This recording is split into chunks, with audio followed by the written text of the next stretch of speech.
Chapter 9. The master of the house hears of strange doings. A few days afterwards there was great excitement in the Sesamon residence, for the master of the house had just arrived. The servants were taking upstairs one load after another, for Mr. Sesamon always brought many lovely things home with him. When he entered his daughter's room, Heidi shyly retreated into a corner. He greeted Clara affectionately, and she was equally delighted to see him, for she loved her father dearly. Then he called to Heidi. "Oh, there is our little Swiss girl. Come and give me your hand. That's right. Are you good friends, my girls? Tell me now. You don't fight together, what?" "Oh, no. Clara is always kind to me," Heidi replied. "Heidi has never even tried to fight, Papa," Clara quickly remarked. "That's good. I like to hear that," said the father, rising. "I must get my dinner now, for I am hungry. I shall come back soon and show you what I have brought home with me." In the dining-room he found Miss Rottenmeier surveying the table with a most tragic face. "You do not look very happy at my arrival, Miss Rottenmeier. What is the matter? Clara seems well enough," he said to her. "Oh, Mr. Sesamon, we have been terribly disappointed," said the lady. "How do you mean?" asked Mr. Sesamon, calmly sipping his wine. "We had decided, as you know, to have a companion for Clara. Knowing, as I did, that you would wish me to get a noble, pure child, I thought of this Swiss child, hoping she would go through life like a breath of pure air, hardly touching the earth." "I think that even Swiss children are made to touch the earth. Otherwise they would have to have wings." "I think you understand what I mean. I have been terribly disappointed, for this child has brought the most frightful animals into the house. Mr. Candidate can tell you." "The child does not look very terrible, but what do you mean?" "I cannot explain it, because she does not seem in her right mind at times."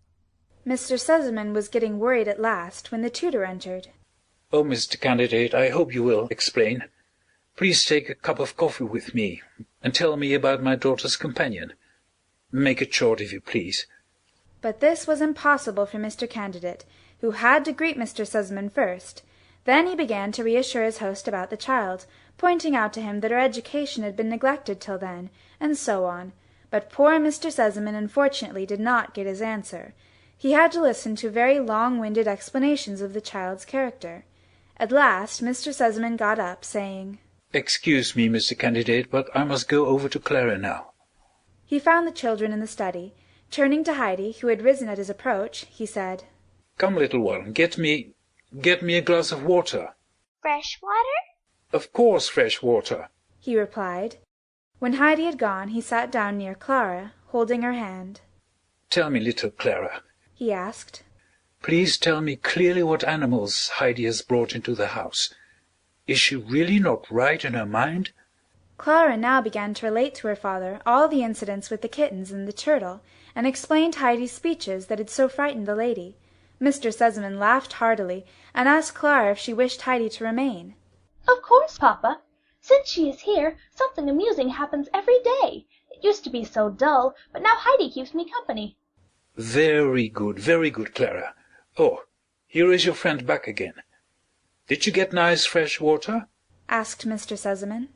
Heidi handed him the glass and said, "Yes, fresh from the fountain." "You did not go to the fountain yourself, Heidi," said Clara. "Certainly, but I had to get it from far. There were so many people at the first and at the second fountain. I had to go down another street, and there I got it. A gentleman with white hair sends his regards to you, Mr. Sesamon." Clara's father laughed and asked, "Who was the gentleman?"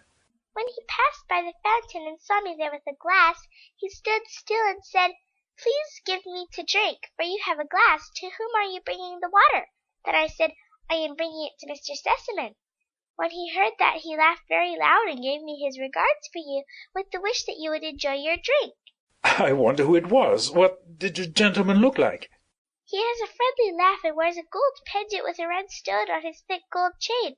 There is a horse head on his cane." "Oh, That was my old the doctor!" doctor. exclaimed father and daughter at the same time. In the evening Mr. Sesamon told Miss Rottenmeier that Heidi was going to remain, for the children were very fond of each other, and he found Heidi normal and very sweet. I want the child to be treated kindly, Mr. Sesemann added decidedly. Her peculiarities must not be punished. My mother's coming very soon to stay here, and she will help you to manage the child, for there is nobody in this world that my mother could not get along with, as you know, Miss Rottenmeier. Of course, I know that, Mr. Sesemann, replied the lady, but she was not very much pleased at the prospect. Mr. Sesemann only stayed 2 weeks, for his business called him back to Paris. He consoled his daughter by telling her that his mother was coming in a very few days. Mr. Sesemann had hardly left when the grandmother's visit was announced for the following day. Clara was looking forward to this visit, and told Heidi so much about her dear grandmamma that Heidi also began to call her by that name, to Miss Rottenmeier's disapproval, who thought that the child was not entitled to this intimacy. End of chapter 9.